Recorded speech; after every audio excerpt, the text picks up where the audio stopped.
Aí o Ale Pavanelli comenta assim: o amadurecimento político da direita no Brasil é um processo lento, mas eficaz. Demora porque envolve aprendizado coletivo, trocar discursos inflamados, né, lavar a alma, por propostas concretas, separar o joio do trigo, construir bases sólidas, além de personalismos.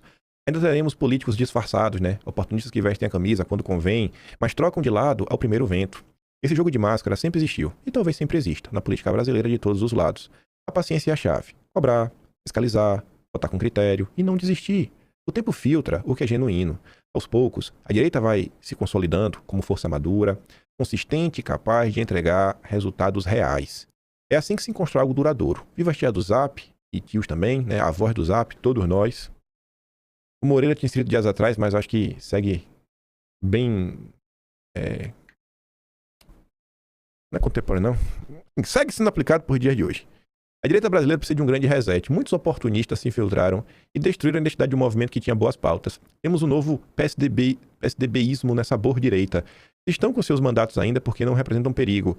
Se acham safos por não terem perdido seus mandatos como outros, mas na verdade só são mantidos para dar uma falsa sensação de esperança à população. Os parlamentares que realmente incomodavam o sistema foram sacados. Tipo Eduardo Bolsonaro. E aí sobre essa direita PSDBista, a Tsu compartilhou aquela notícia, né? Lula convoca aliados para a campanha e compra gabinete de pronta resposta pro Flávio. Aí o Carlos fala assim, ó. E o Carlos tá mais certo do que ele imagina.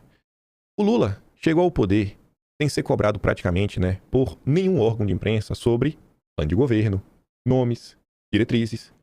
Ninguém queria saber o que o Lula ia fazer na economia. E sabe o que ninguém queria saber? Todo mundo sabe do compromisso do Lula. Todo mundo sabe quem é o Lula. Todo mundo sabia que Lula ia tocar, né, ia reger como um bom maestro a política do rentismo, tanto que a Selic está 15% e os bancos com lucros recordes. O sistema sabe que não precisa de projeto de país, mas de maneiras de como aniquilar adversários com a ajuda de toda a facção. Tudo nunca esteve tão claro desde a tentativa de assassinato de Bolsonaro que, óbvio, nunca passou de uma coincidência. E se você não consegue aniquilar e impedir que o Flávio vença, o que é que você faz? Você coopta o governo dele. Você sequestra o governo do Flávio antes mesmo do governo do Flávio começar. Vamos ver umas coisinhas? Primeiro, as que eu já separei aqui. Depois eu vou colocar em perspectiva só desse mês. Flávio cita preocupação com plano de governo antecipado. Flávio teme antecipar os projetos sem necessidade. Ele decidiu adiar diante do crescimento nas pesquisas para evitar que as propostas sejam usadas para atacá-lo, como gerar ruído. O que Flávio tem dito ao setor privado quando é cobrado sobre sua equipe econômica? E aí, vai ser quem? Vai ser quem? Uma pressa, sabe? Ninguém perguntava pro Lula quem ia ser o ministro da Fazenda dele. Ninguém perguntava. O Lula colocou Haddad, que nem é economista. A interlocutores do setor privado que lhe cobram para já os nomes de sua equipe econômica, caso seja eleito, Flávio Bolsonaro tem dito que não é preciso definir data agora. Todo mundo sabe qual será a direção do meu programa econômico, por isso não é necessário repetir o que meu pai fez. Só para colocar aqui em perspectiva, ó, só agora no mês de março. Começa com o Estadão, no editorial pedindo moderação, falando o que o Flávio teria que fazer para ser bem aceito. Depois veio o Ciro Nogueira, com ele papinho, sem direita. Depois o Roberto Reis, que junto com o Ferri, o Pantera, né, e tantos outros, ficou atacando o Flávio, tentando viabilizar o Tarcísio. Não, isso é mesmo. E tentando já buscar um espacinho. Aumenta aqui. Pronto. Um pouquinho pro lado também. Aí depois, o agroexportador JBS, querendo emplacar Tereza Cristina, ou algum dos seus no governo Flávio. O agroexportador já tentando sequestrar parte do governo. O Ministério da Agricultura, quem sabe para eles.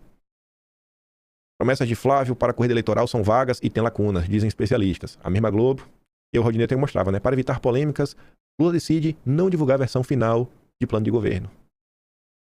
A disposição de Daniela Marques em ser ministra da Fazenda do Flávio, se tiver autonomia. Se der autonomia total, ela vai. Olha como ela é boa, viu? Nossa, como ela é humilde. E o Carlos falando, rapaz, é todo dia que inventando coisa. Então assim, ó, a empresa tentando empurrar. Isso aqui só agora no mês de março. As apostas de Flávio pro seu programa econômico. Aí não, já não é a Daniela Marques, não. Então vamos enfiar o Montesano.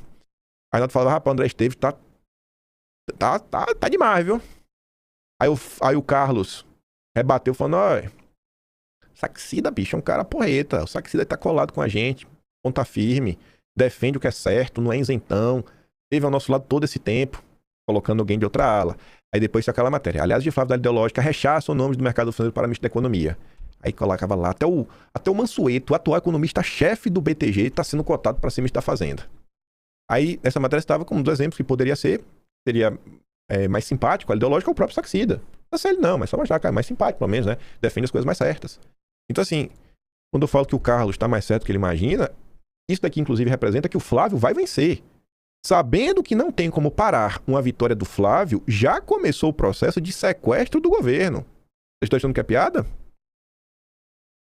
E essa turma que quer sequestrar o governo do Flávio vai trabalhar em parceria, e inclusive são muito bem defendidos pelas cadelinhas do Deltan.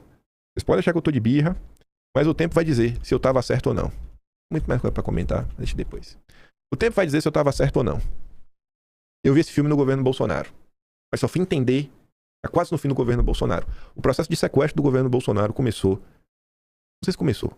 Um episódio claro do sequestro foi após a entrevista para Mariana Godoy. Quando o Bolsonaro não soube responder o que era tripé macroeconômico. E aí já começaram a entubar 1001 pautas para Bolsonaro defender para parar de ser criticado pela Faria Lima. Uma delas, a autonomia do Banco Central. Uma delas, a autonomia do Banco Central. E tá ali. Entre outras coisas. Isso foi exatamente como resposta à entrevista da Mariana Godoy. E o que aconteceu? Bolsonaro foi meio que ser sabatinado, aí não sabia falar de um assunto, ou seja, como o Flávio tá falando, pô, eu exponho uma coisa, o povo começa a criticar, e aí vão tentar me direcionar, porque aí vão começar a crítica, tentam colocar a população contra mim, e só vão parar de criticar se eu seguir os mandamentos da ortodoxia liberal. Eles sabem que o Flávio vai vencer, e eles vão fazer de tudo para sequestrar o governo do Flávio. E, infelizmente, não vamos ter uma vitória total e completa. Vários cargos importantes vão cair na mão dessas pessoas, até porque a direita não tem nomes suficientes. Mas é importante lutar contra esse sequestro, e já está acontecendo. O tempo vai trazer muitas respostas, e vocês vão lembrar disso.